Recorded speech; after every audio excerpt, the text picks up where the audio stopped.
We're back again with another awesome guide for Train Life, a railway simulator.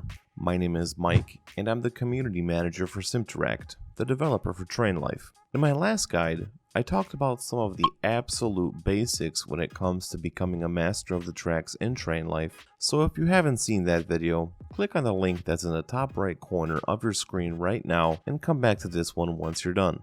For those of you that already watched the other video, let's get started with a more advanced guide on Train Life where we'll be talking about things like radio control, planning a route, service center gameplay, and more. We got a lot to talk about, so let's get cracking.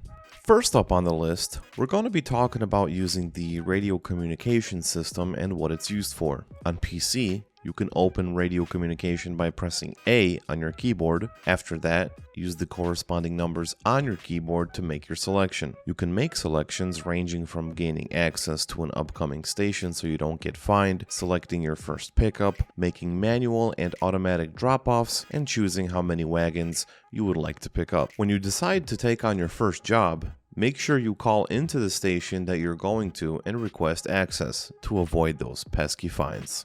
Now that we learned how to use the radio communication system, it's time to learn how to plan your route. You can do so by going into your dashboard and navigating to your Route Planner tab. Over here, you'll be able to map multiple points on the minimap and apply them to your GPS so that you can make multiple deliveries and drop-offs with ease. The Route Planner is meant for passenger and postage gameplay only, while for cargo contracts and deliveries, you can simply check where things can or need to go via the Mine Train tab. It's time to move on to the service center. The service center is a unique place in Train Life where you'll be able to refuel, repair, and switch the direction your train is going. You can also purchase new trains and add parts to them as you progress through the game, making them more efficient in your travels. Service centers will be crucial to your gameplay, so don't forget to visit them often.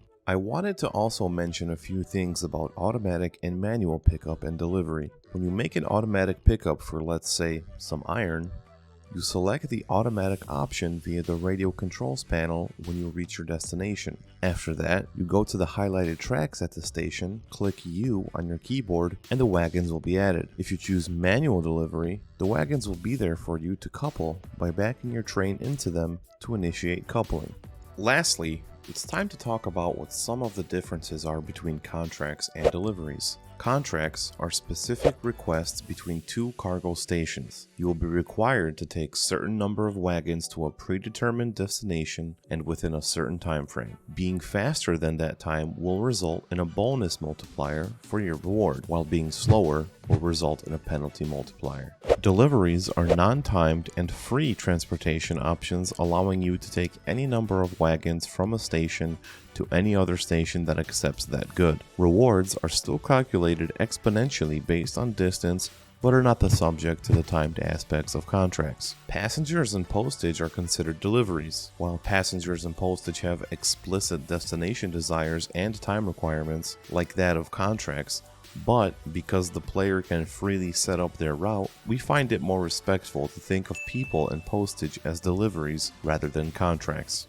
It looks like you're all set to master the tracks with your newly found skills, driver. Just to give you an idea of what we have planned for Train Life in the future, we're bringing back AI trains, we're going to have a new scenario system, ICE 3 and 4 trains are coming, and much more. Thanks for watching the video. Don't forget to leave a comment and a sub for the channel to please the YouTube algorithm gods. Stay tuned for the next one, where we'll be talking about managing your own company in Train Life. See you on the tracks. Take care.